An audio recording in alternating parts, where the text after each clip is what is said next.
Welcome to the Wasteland's darkest confessions. I'm here to tell you stories that the NCR doesn't want in their official reports. This video covers what happened when humanity finally developed a cure for the Forced Evolutionary Virus, the thing that created super mutants. It sounds like a victory. It wasn't. What if I told you that the cure for FEV killed more super mutants than the Masters War ever did?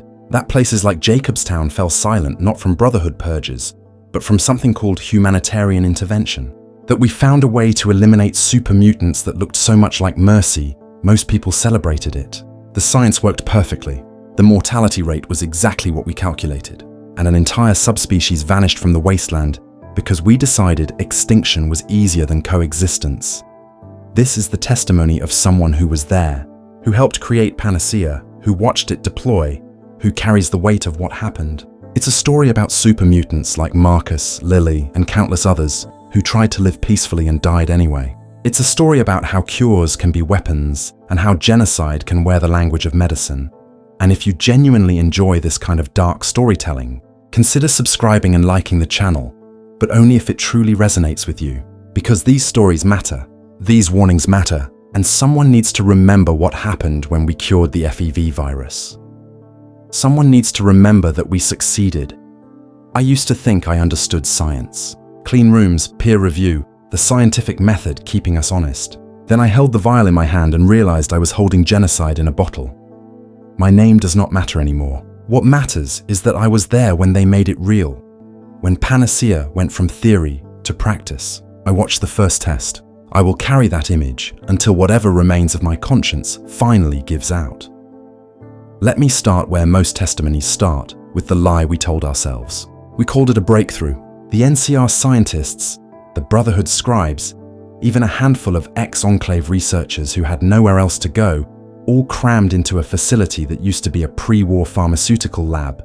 We had one goal: eliminate FEV from the genetic code of super mutants. Cure them, save them. Noble words for what became the end of an entire subspecies. The project began with hope, or at least what we pretended was hope, after 2 centuries of FEV mutations.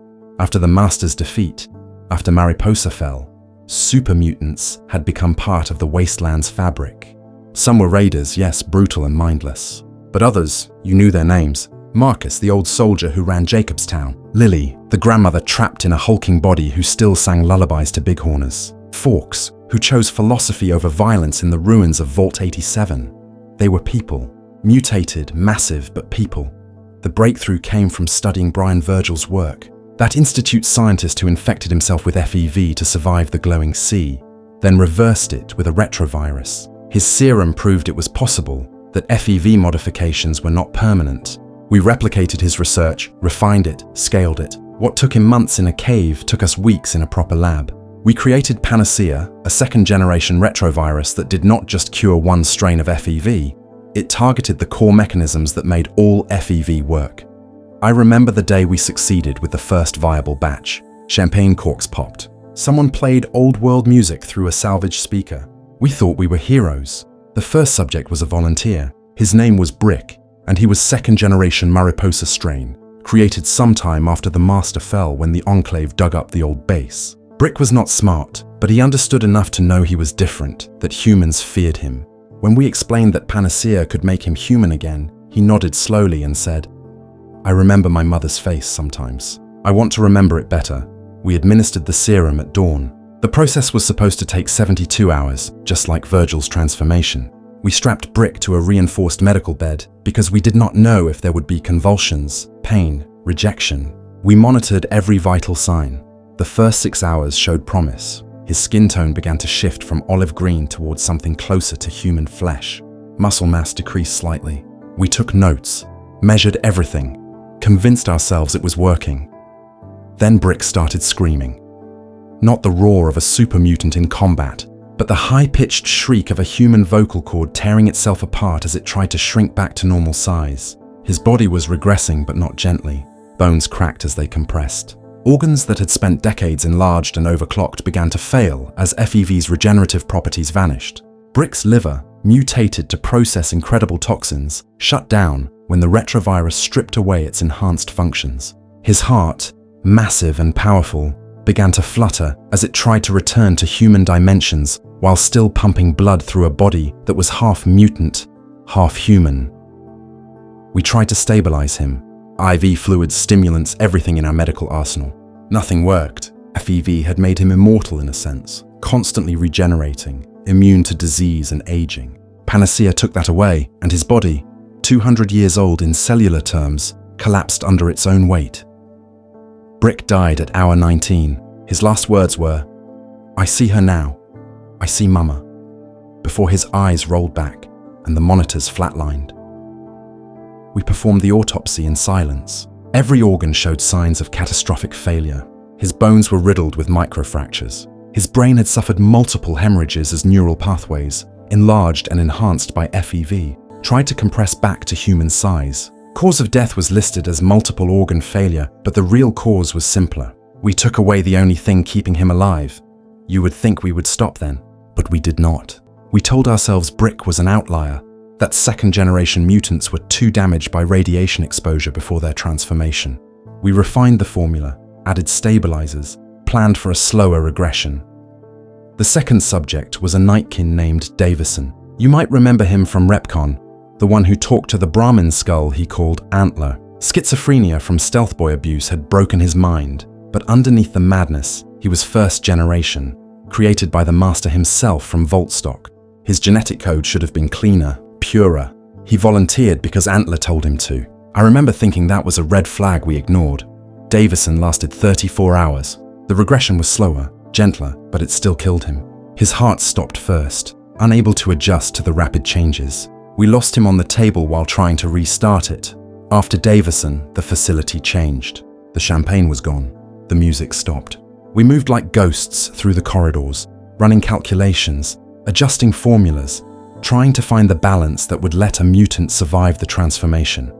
But every simulation told us the same thing. FEV had given super mutants functional immortality, constant cellular regeneration that kept them alive far beyond human limits. Panacea removed that regeneration. The older the mutant, the more dependent their body was on FEV's effects, the less chance they had of surviving the cure.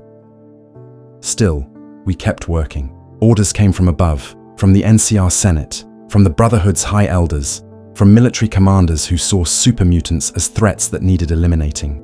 They called it humanitarian intervention, a chance to restore super mutants to their true forms. But I read the classified memos.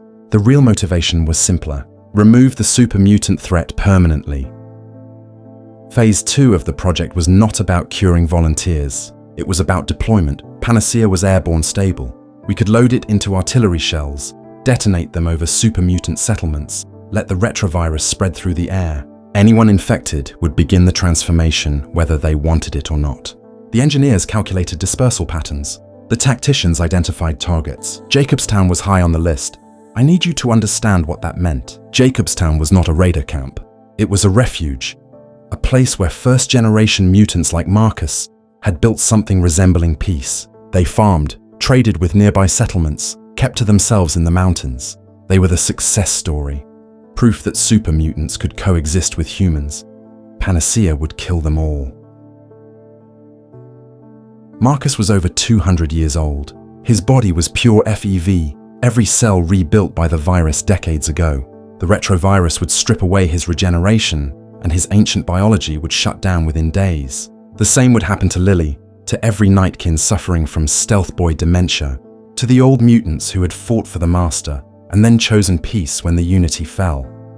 The younger mutants, second and third generation, might survive the transformation, but most were already mentally damaged from radiation exposure or incomplete FEV strains. Reverting them to human would not restore their minds. They would be brain-damaged humans instead of brain-damaged mutants, assuming they survived at all. I ran the numbers 50 times. Mortality rate was projected at 85% within the first week of exposure. Of the 15% who survived, most would suffer permanent organ damage, neurological impairment, reduced lifespan. We were not offering a cure, we were offering a death sentence with extra steps. The project director, a Brotherhood paladin named Ashford, reviewed my findings and said, "This is acceptable." The Brotherhood has been trying to eliminate super mutants for 2 centuries. If some die during the cure, that is unfortunate but necessary. We proceed with field testing. Field testing meant real targets. We identified a small raider camp in the ruins of Nevada, 24 super mutants who had been harassing caravans. The morality was easier to justify. These were hostiles, killers. If Panacea worked, we would save human lives. If it did not work perfectly, well, they were raiders anyway. The strike happened at midnight. Artillery shells loaded with Panacea rained down on the camp. The retrovirus was aerosolized on impact, invisible, odorless, spreading through the air faster than the mutants could react. By the time they realized something was wrong, they had already been infected. We monitored from a distance with long-range sensors. Thermal imaging showed their body temperatures spiking as FEV began breaking down. Vital signs fluctuated. One by one, the signatures vanished. The cleanup team went in at dawn. They found 23 bodies in various stages of transformation. Some had regressed partially, skin pale, muscles atrophied, eyes still open in final moments of agony. Others had barely changed at all before their systems failed. None survived.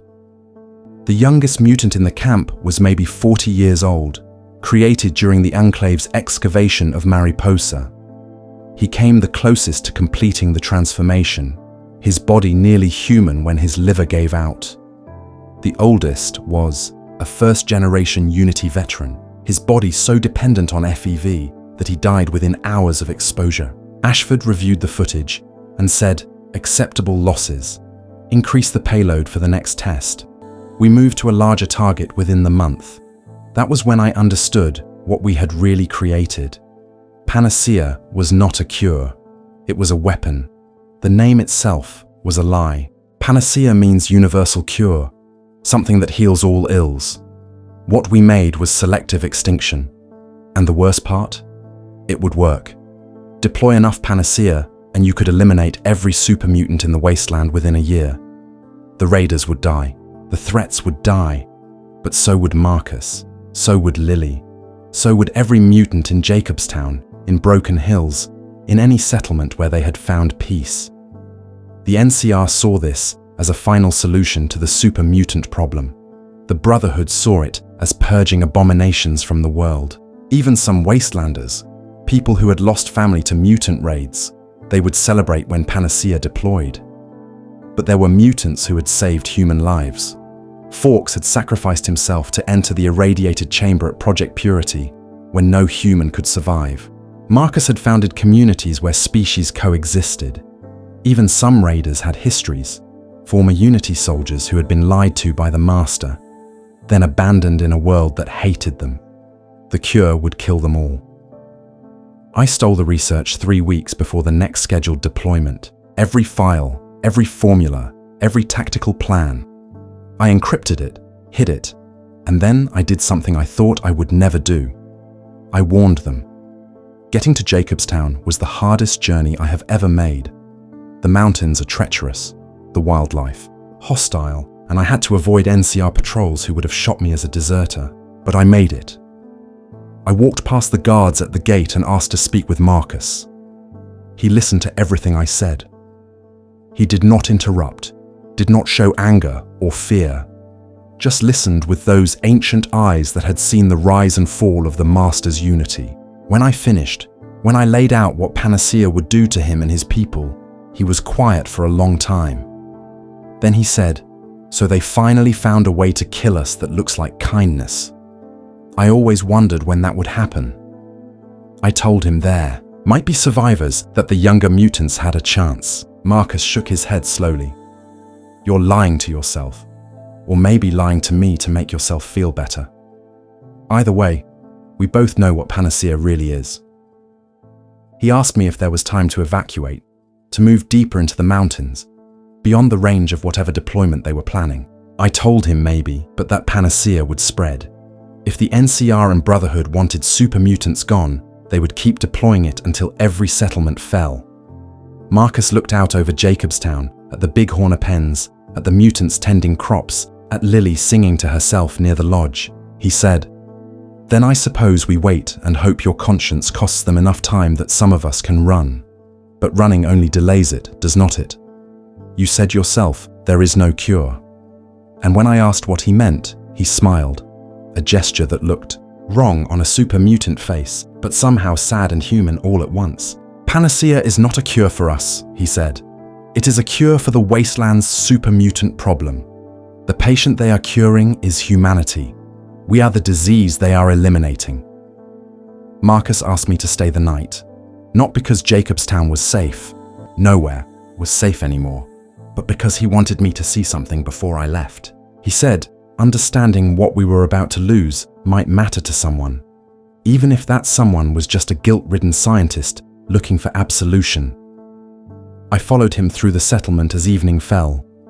The temperature dropped fast in the mountains, and I watched super mutants move through their routines with a strange domesticity I had never associated with their kind. One group played cards outside the lodge, their massive hands handling the fragile pre-war deck with surprising delicacy.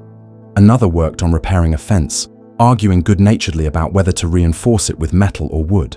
Lily was still, at the bighorner pen, and as we passed, I heard her humming something that took me a moment to recognize.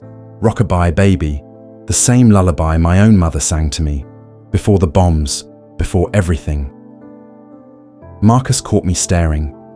"She was 75 when the Master's Army raided Vault 17, he said. Had grandchildren. Becky and Jimmy, she calls them in her sleep. Sometimes she remembers they're dead. Most times, the stealth boy damage keeps her in a loop where they're still young and she's still their grandmother." I asked if the Nightkin medication helped. Marcus shrugged, a gesture that moved his entire massive frame. "Dr. Henry's been working on a cure for the schizophrenia for years. Never found one that works without taking away the memories too. Lily can choose between madness with her grandchildren or sanity without them." He paused, looking at her. "She chooses the madness, wouldn't you?" We walked further, and Marcus pointed out other mutants, telling me their stories. "That one there, his name's Neil. First generation, like me. He was a caravan guard before the Master's Army took him. Spent 40 years trying to hunt down other Unity survivors for revenge before he realized revenge was pointless. Now he helps traders get through the mountain passes safely." He gestured to another. "That's Keen. Nightkin. Paranoid, angry, barely holding it together. But he's here instead of out raiding because he still believes there's a cure for what the stealth boys did to his mind. Hope keeps him civil. Take away hope, and he'll kill everyone in this settlement before you can blink." I realized what Marcus was doing. He was making me see them as individuals, not as data points in a mortality projection. Every mutant in Jacobstown had a history, a reason for being there, a thread connecting them to the human they used to be. Panacea would sever all those threads. We reached the lodge, and Marcus invited me inside to his office. The room was surprisingly organized for a super mutant's space, shelves lined with pre-war books, maps of the wasteland marked with safe routes and dangerous zones, even a chess set on a small table. Marcus poured himself a drink from a bottle of whiskey. Where he got it, I did not ask, and offered me one. I accepted. My hands were shaking. "Tell me about the science," Marcus said. "Not the weapons deployment, not the politics. Tell me what Panacea actually does to us." So I explained it, the technical details I had avoided before. How FEV creates a quad helix DNA structure that constantly repairs and regenerates tissue. How this makes super mutants effectively immortal, immune to aging and disease. How Panacea is a retrovirus that breaks down that structure, attempting to revert the DNA to a standard double helix. How the reversion process is catastrophic for anyone whose body has spent decades relying on FEV's regenerative properties. Marcus listened, nodding occasionally. When I finished, he said, "So we don't die from the cure. We die from suddenly being mortal again after 200 years of being functionally immortal. Our bodies can't handle it." "Exactly," I said. "For younger mutants, second or third generation, there's a chance. Their bodies haven't fully adapted to FEV immortality yet. But for first-generation mutants like you, mutants created by the Master himself, the mortality rate is nearly 100%. Your biology is too changed. Remove FEV and everything collapses. Marcus took a long drink. So the Master was wrong about Unity creating a perfect race. But he was right that we can't go back. We're stuck as what we are. I started to respond, but he raised a hand. Let me tell you something about the Unity. About what Richard Gray really wanted. People think the Master was evil, a mad scientist playing God. Maybe he was. But I was there. I believed in him. And I can tell you what drove him. He saw the Great War and understood that humanity's differences, race, nationality, ideology, led to nuclear annihilation. So he thought, what if we eliminate the differences? Make everyone the same, physically equal. No more reasons for petty conflicts. That was Unity. One race, one people, no more war. He paused. The problem was we couldn't reproduce. Scribe Vree proved it. The Vault Dweller used it to break the Master. And when Gray understood his perfect race was sterile, he killed himself. The Unity collapsed because its foundation was flawed. We were an evolutionary dead end, biologically speaking. Marcus looked at me directly. So here's the question that's haunted me for 2 centuries. If we can't reproduce naturally, and now you've created something that kills us if we try to become human again, what are we? A mistake that should be erased? I did not have an answer. Marcus did not seem to expect one. He continued. After the Master died, after the Vault Dweller destroyed Mariposa, the Unity scattered. Some mutants couldn't handle the truth and went feral, became the raiders you see attacking settlements. Others tried to integrate, to find a place in the world alongside humans. I founded Broken Hills with a Brotherhood paladin named Jacob. We proved it could work, mutants and humans living together. Then Broken Hills fell apart for complicated reasons, and I came here, to Jacobstown, to try again. He gestured around the office. This is what super mutants can be when we choose peace, and Panacea will erase it. I told him I was sorry, knowing how inadequate the words were. Marcus laughed, a deep rumbling sound. Don't apologize to me. You're the one who has to live with what comes next. I'm just a 200-year-old mutant waiting to die. I've made my peace with mortality. Have you made peace with genocide? The word hit me like a physical blow. Genocide. That's what this was, wasn't it? Systematic elimination of an entire group. It did not matter that we called it a cure or humanitarian intervention. The end result was the same. Super mutants would cease to exist. But they're dangerous, I said, hating how weak it sounded even as I said it. The raiders, the behemoths, the ones attacking settlements. Marcus nodded. Some of us are dangerous. So are some humans. Should we exterminate all humans because some are raiders? He leaned forward. The truth is, Panacea isn't about saving super mutants or protecting humans. It's about fear. Humans are afraid of us because we're stronger, because we're different, because we're a reminder that FEV exists and could be used again. Eliminating us eliminates that fear. It's emotionally satisfying, tactically efficient, and morally monstrous. We talked through the night. Marcus told me more stories about the Master's vision of unity, about the wars after the cathedral fell, about the mutants who chose peace and the ones who chose violence. He talked about Fawkes, the intelligent mutant from Vault 87, who helped the lone wanderer save the capital wasteland, despite humans hating him. About Strong, the Mariposa mutant in the Commonwealth, who traveled with the sole survivor searching for the milk of human kindness from Shakespeare. About Uncle Leo, the pacifist super mutant who wandered the capital wasteland, giving gifts to travelers who were too afraid to accept them. All of them, Marcus said, are proof we can be more than what FEV made us. And all of them will die if Panacea spreads. The intelligent ones, the peaceful ones, the ones who tried to be better. They'll die alongside the raiders and behemoths, because your cure doesn't discriminate. It just kills. As dawn approached, I asked Marcus what he was going to do. He shrugged again. Warn the others. Help those who want to run. Find deeper hiding spots. Dr. Henry will probably try to develop a counter-agent, something to stabilize mutants during the transformation, though I doubt he'll succeed in time. He paused. And some of us will stay, accept what's coming. Maybe even volunteer for Panacea, see if we're lucky enough to survive the transformation. You'd volunteer? I asked, stunned. After everything you just told me. Marcus smiled that sad, wrong smile. I'm tired. 200 years is a long time to carry memories of everyone you've lost. If there's a chance Panacea could make me human again, even a small chance, part of me wants to take it. Go back to whatever I was before the Master's army took me. He shook his head. But I'm first generation. I'll die. So will most of us. That's just mathematics. We walked outside as the sun rose over Jacobstown. The settlement looked peaceful in the morning light. Smoke rising from cooking fires. Mutants beginning their daily routines. It was hard to believe this place was doomed, that within months or weeks it might be empty, bodies scattered, another settlement erased from the map.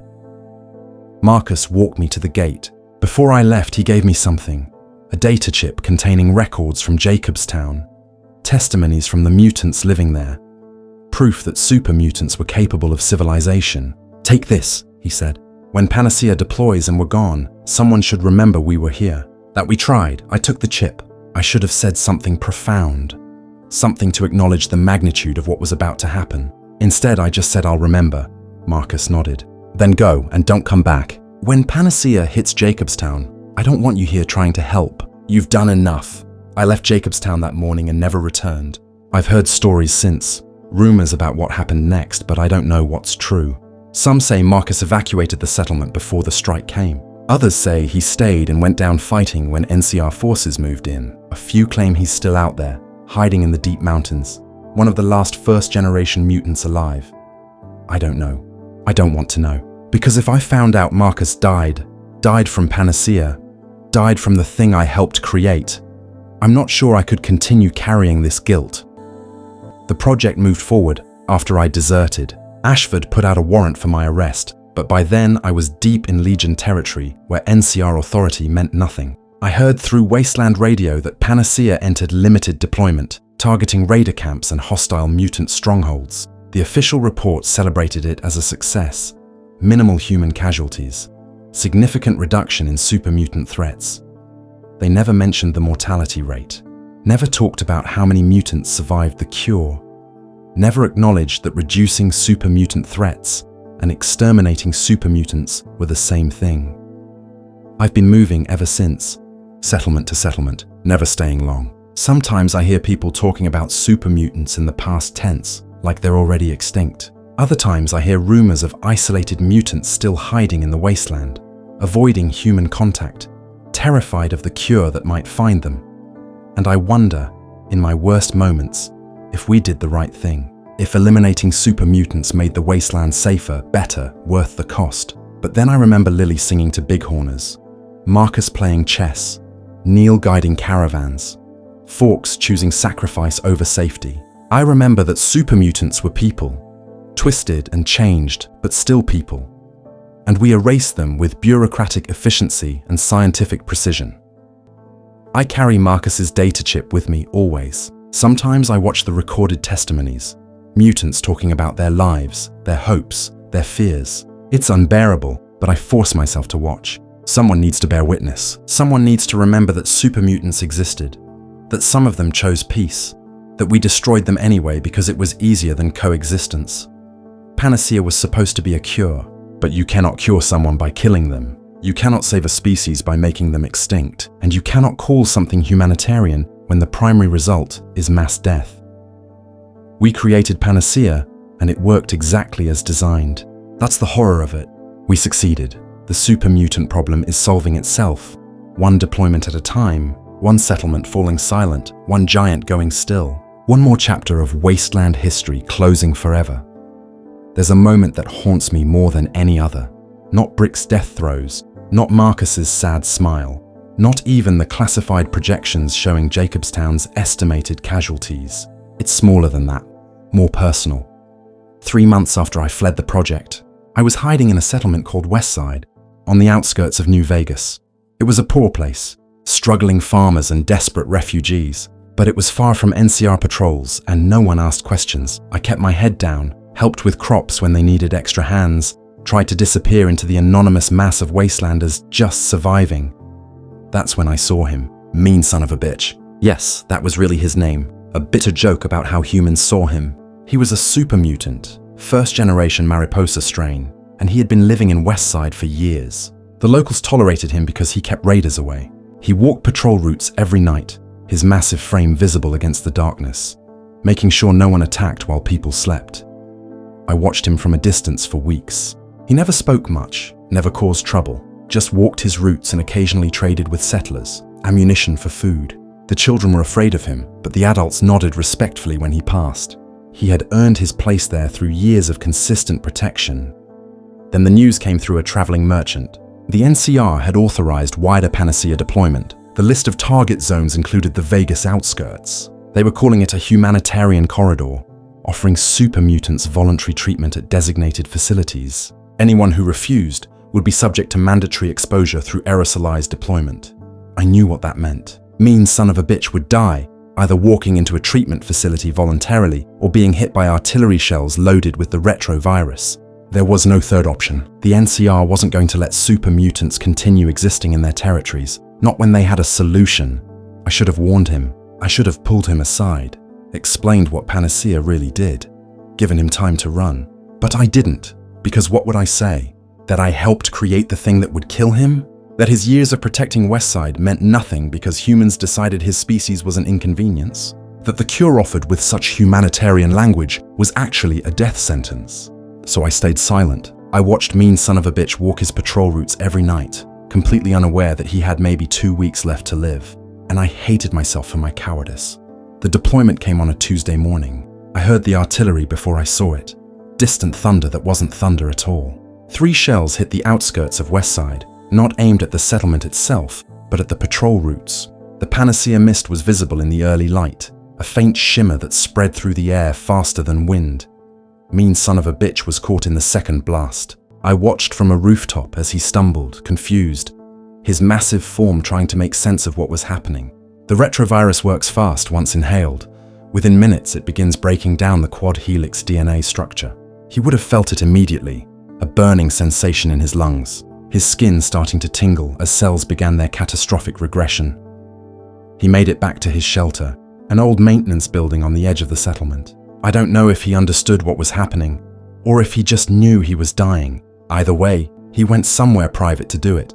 I found him 3 days later. The settlers had been too afraid to check on him, worried it might be contagious, not understanding that Panacea was specific to FEV-modified biology. He was lying on a mattress he had dragged into the corner, his body partially transformed. The green skin had faded to a sickly pale tone. His muscles had atrophied significantly, leaving loose skin hanging from bones that had compressed unevenly.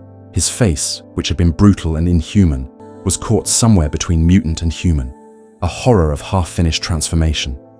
His eyes were open. I don't know if he died in pain or if organ failure took him before the agony got too bad. I hoped for the latter, but the expression frozen on his face suggested otherwise. The settlers buried him without ceremony. One old woman who had known him longest said a few words about how he kept them safe, how he never asked for anything beyond basic necessities, how he deserved better than dying alone in a shed. Then they covered the grave and went back to their lives. Within a week, new guards had taken over the patrol routes. Mean son of a bitch was already forgotten, but I couldn't forget, because his death was my fault. Not directly, not personally, but through the chain of causation that I helped forge. I ran the calculations, I refined the formula, I made Panacea efficient enough for mass deployment, and super mutants like mean son of a bitch paid the price. That's when I started documenting everything. Not just the science, but the stories, the super mutants who died, the settlements that fell silent, the slow extinction happening across the wasteland. Someone needed to keep a record, to bear witness to what we did. I learned about the fall of Black Mountain, Tabitha, the nightkin who had run the radio station, broadcasting her insane messages about mutant superiority. She was dangerous, yes, unstable, yes, but she was also traumatized by the Master's death, psychically linked to him when he died. The stealth boy abuse had shattered her mind further, until her only companion was a broken robot she called Rhonda.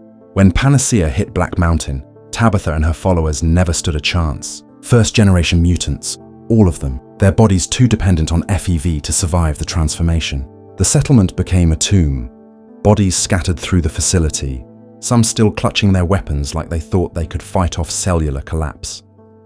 I learned about the Mojave super mutants, the remnants of the Master's army who had traveled east over decades, settling in caves and abandoned buildings. The NCR systematically cleared them out with Panacea strikes, calling it pest control in official reports.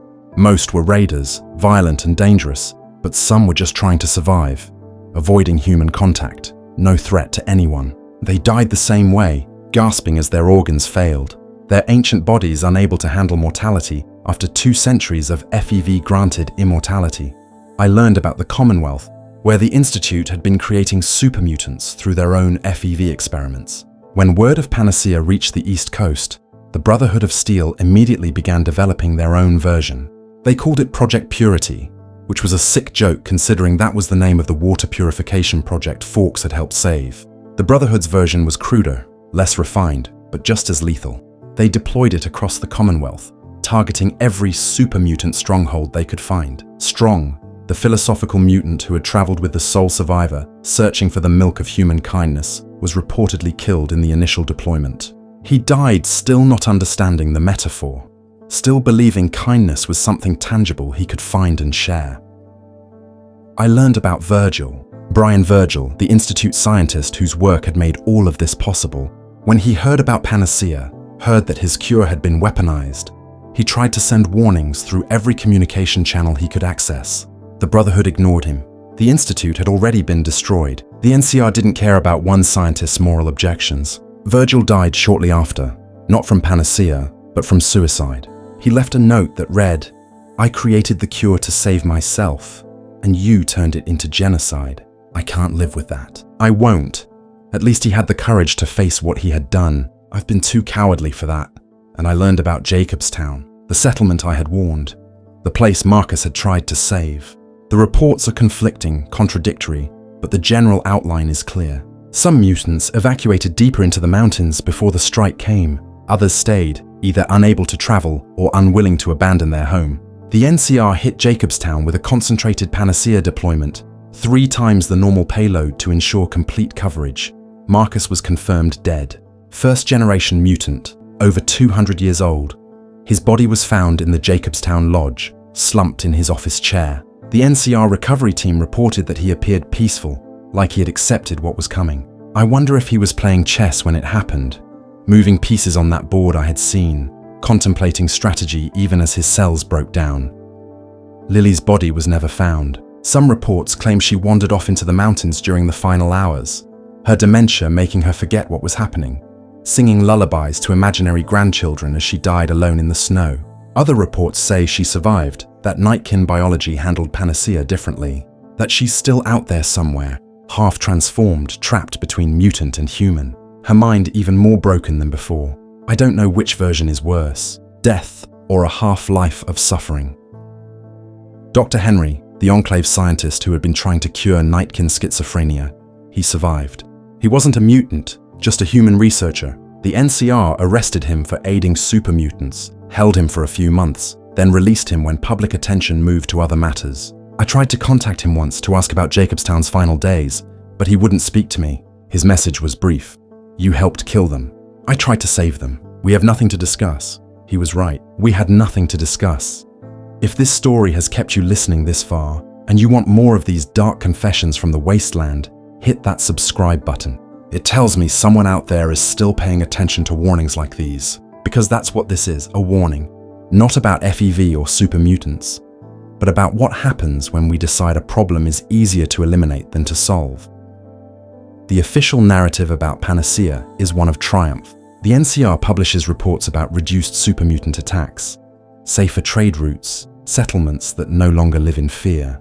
The Brotherhood celebrates the purging of FEV abominations, calling it a restoration of humanity's rightful place in the wasteland. Even common wastelanders, people who lost family to super mutant raids, they're grateful. They throw parades in some settlements, celebrating the elimination of the mutant threat. And technically, they're right. Super mutant attacks have decreased dramatically. Not because mutants chose peace, but because there are barely any mutants left. The ones who survive hide, avoiding all human contact, terrified that any exposure might mean Panacea exposure. They've become ghosts, myths, creatures that might exist in distant caves but never venture near civilization. The wasteland is objectively safer for humans. That's what the statistics show. That's what the reports emphasize. That's what people celebrate. And I can't argue with the numbers. Fewer humans die to super mutant violence now. Fewer settlements get raided. Fewer caravans disappear. If you measure success by human casualties prevented, Panacea is a resounding victory. But I remember Marcus playing chess. I remember Lily singing lullabies. I remember mean son of a bitch walking patrol routes to keep children safe. I remember that super mutants were people. That some of them chose peace. That they deserved a chance at life. And I know what we did. We committed genocide and called it a cure. We exterminated a species and called it humanitarian. We erased an entire group of people because they were different, because they were dangerous, because they scared us, and we wrapped it in the language of medicine and mercy. There's no going back from that. FEV still exists in vaults and laboratories across the wasteland, but no one's making new super mutants. The knowledge of how to create them is too dangerous, too associated with the Master's failed unity and the Institute's unethical experiments. And even if someone wanted to recreate them, why would they? We've proven that super mutants can be eliminated whenever we choose. We've proven that cures can be weapons. We've proven that extinction is easier than coexistence. I carry the data chip Marcus gave me everywhere. Sometimes I think about releasing it, uploading it to every terminal in the wasteland, forcing people to see the testimonies of the mutants we killed. But what would that accomplish? Would it change anything? Would it bring them back? No, the dead stay dead, the extinct stay extinct, and the guilty stay guilty. What do you think really happened here? Drop your thoughts in the comments. I'd like to know if I'm the only one who feels this way, because most days I feel alone in my guilt. The world moved on from the super mutant question. It's solved now, finished, history. People are already forgetting that super mutants were ever more than monsters. In another generation, there'll be legends, scary stories parents tell children. No one will remember Marcus or Lily or Fawkes. No one will remember that some of them tried to be better than what they were made to be. No one except me. And I'm not going to live forever. So I'm leaving this testimony, this confession, this warning. I'm leaving it for whoever finds it, whoever listens, whoever might care that once there were super mutants in the wasteland, and we chose to make them extinct. The last super mutant I ever saw was in a place I won't name, at a time I can't specify. Security, you understand. There are still people looking for me, still warrants active in NCR territory, still Brotherhood patrols that would execute me on sight for desertion and treason. But this moment, this final encounter, it deserves to be recorded, even if I have to obscure the details. It was a settlement on the edge of civilized territory, one of those places where the wasteland's rules still apply, and NCR authority is more theoretical than actual. I had been working there for months under a false name, repairing water purifiers and doing basic maintenance work. Simple labor, honest pay, no questions asked. Exactly what I needed. The super mutant came at night. He didn't attack, didn't raid, just walked up to the settlement's gate and stood there waiting. The guards were about to open fire when he raised his hands and spoke. His voice was rough, damaged, but intelligible. I need to speak to the scientist, the one who made the cure. I know he's here. They came for me immediately. I tried to deny it, but the mutant had described me, new details about the project that only someone from inside would know. The settlement's leader, a pragmatic woman named Chen, looked at me with new understanding and new contempt. She said, "Talk to him, find out what he wants. Then you both leave my settlement and never come back." So I went to the gate. The mutant was massive. First generation Mariposa strain. His skin the deep olive green that marked the Master's original creations. But he was old, older than Marcus had been, and I could see the signs of decay that even FEV couldn't prevent. Scars that hadn't healed properly, a slight tremor in his left hand, eyes that held the weight of centuries. He had been fighting mortality long before Panacea existed. His name was Lou, not the lieutenant, the Master's second in command who died at Mariposa, but another Lou, a common soldier in the Unity who survived the cathedral's fall and spent 200 years wandering the wasteland. He told me he had been looking for me for 8 months, following rumors and whispers, tracking down the scientist who created the weapon that killed his people. I expected anger. I expected violence. I deserved both. But Lou just looked at me with those ancient eyes and said, "I want you to use it on me." I didn't understand at first, he explained. He was dying anyway, slowly. His regeneration failing after too many years and too many injuries. The tremor in his hand was spreading, neurological damage that FEV couldn't repair. His memory was failing, names and faces slipping away, entire decades of his life becoming fog. He was becoming what all super mutants feared, a behemoth, the mindless giant that results when a mutant lives too long and loses everything that made them a person.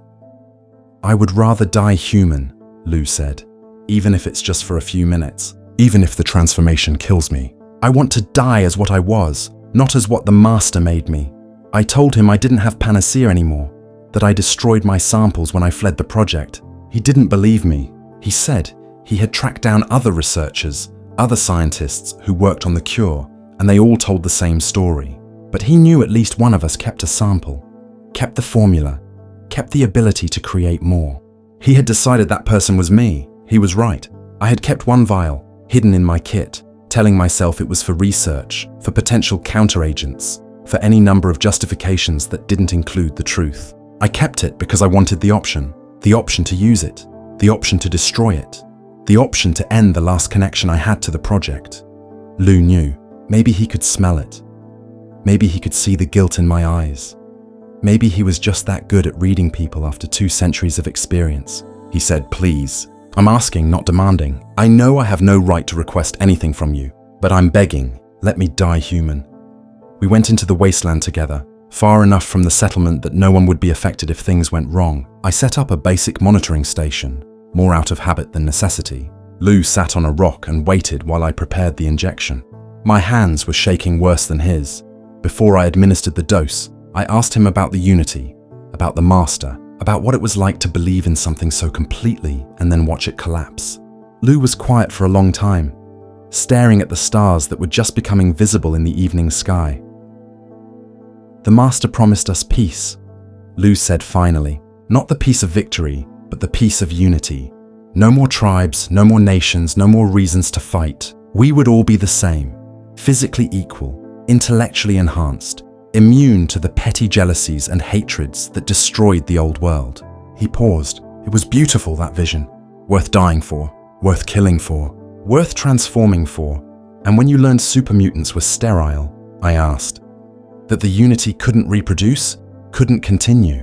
Lou smiled, and it was the saddest expression I had ever seen on a mutant face. "That's when we learned the Master was as flawed as the rest of us. He couldn't accept that his perfect vision had a fatal flaw.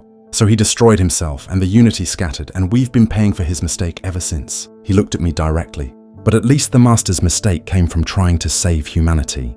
Your mistake came from trying to destroy us. Which one is worse?" I had no answer. I still don't. I gave Lou the injection. The transformation began within minutes, just like it had with Brick, just like it had with every test subject. His skin began to pale, his muscles started to atrophy, his breathing became labored as his respiratory system tried to adjust to the rapid changes.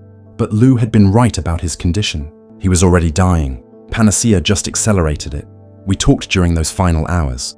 Lou told me about the early days of the Unity, about watching the Master transform from Richard Grey into something beyond human. He told me about the first raids on caravans, the first vault they conquered, the hope that kept Unity soldiers fighting even when victory seemed impossible. He told me about the day the cathedral fell, about the psychic scream that echoed through every mutant who had been linked to the Master, the moment they knew their leader was dead.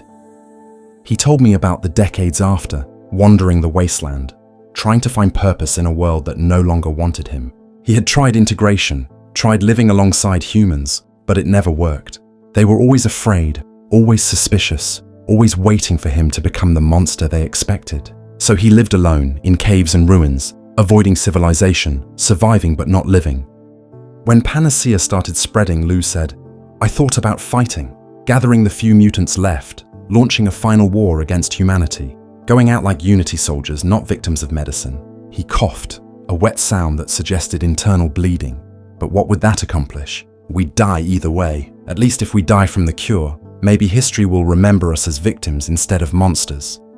"History won't remember you at all," I said. "I'm sorry, but it won't. The story of Panacea is already being written, and it's a story of triumph, not tragedy. Super mutants will be footnotes, threats that were eliminated, problems that were solved." Lou nodded slowly. "Then make sure someone remembers. That's why I came to you. Not just for the cure, but to make sure at least one person knows what we were. Not the Master's soldiers, not the Unity, but what came after. The mutants who tried to live peacefully, who tried to coexist, who died anyway because humans decided we were too dangerous to allow. I promised him I would. It's why I'm recording this now, why I'm leaving this testimony. Because Lou was right. Someone needs to remember. He died 6 hours after the injection. His body had regressed significantly. Muscles atrophied, skin pale, features almost human. His final words were, "I remember now. My name before, it wasn't Lou. It was Luis Castellano. I had a sister, Maria. I wonder if she survived the war." And then his eyes closed and he was gone.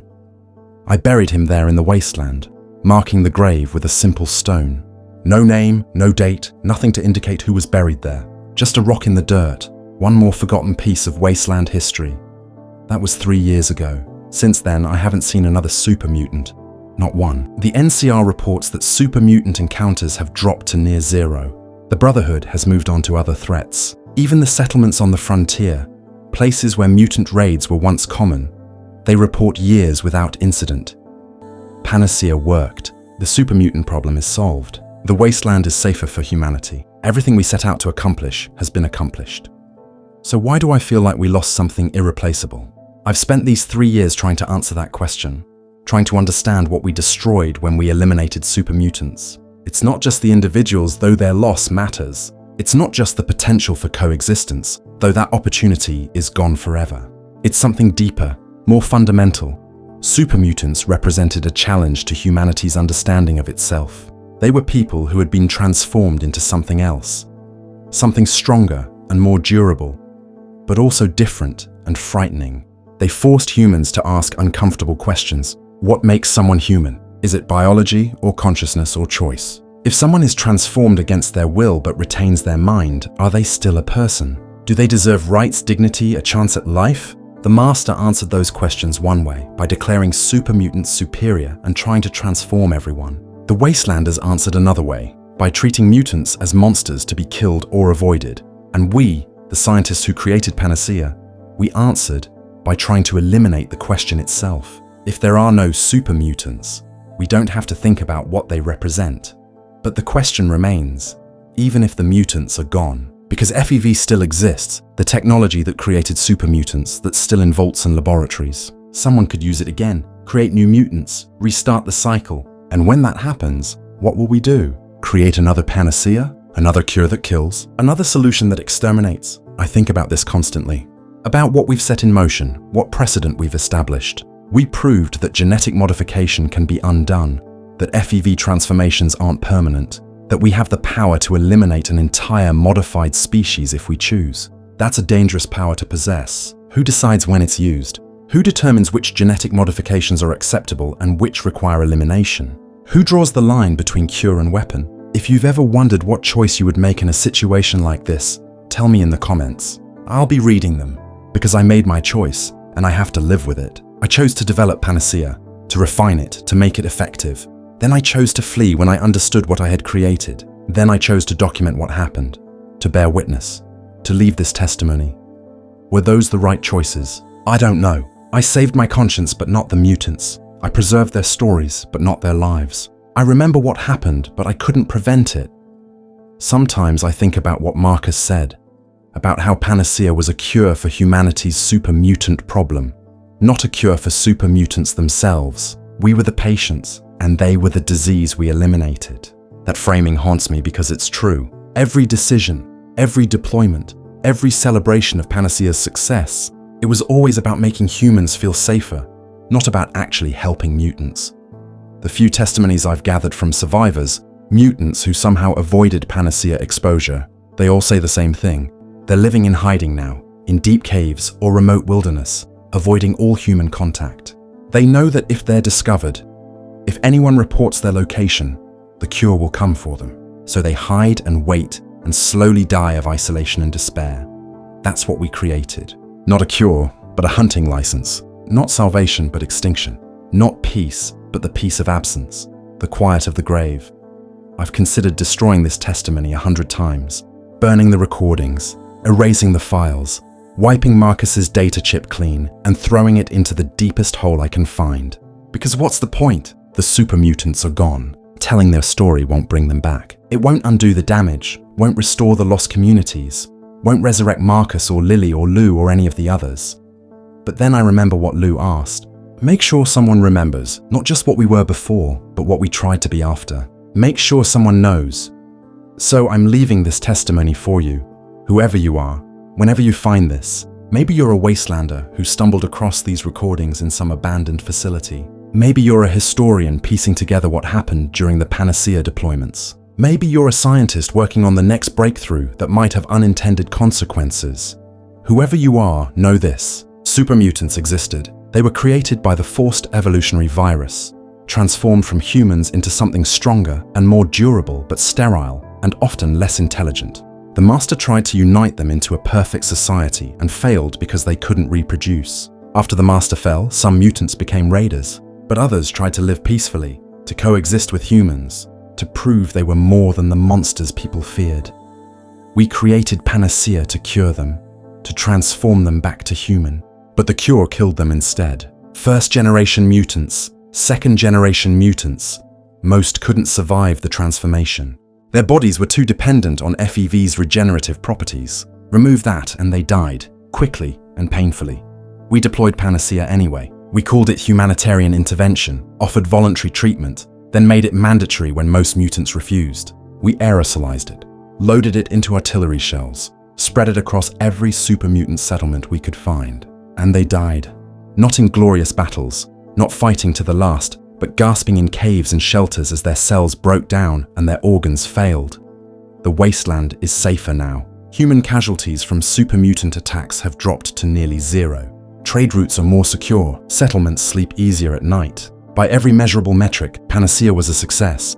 But we committed genocide. We exterminated an entire subspecies. We erased them from the wasteland and called it progress. I carry that weight every day. The knowledge that I helped create the thing that destroyed them, that my expertise and calculations made Panacea possible. I tell myself I tried to stop it, that I warned Marcus, that I deserted rather than continue the work.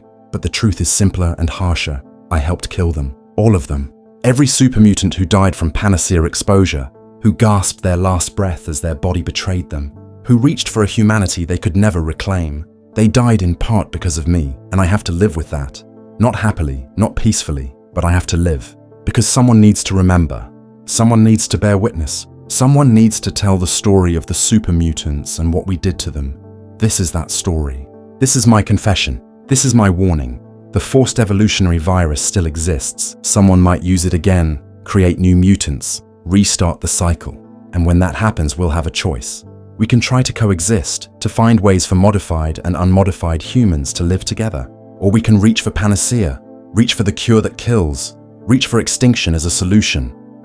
I know which choice we made before. I helped make it. And I've spent every day since wishing I had chosen differently.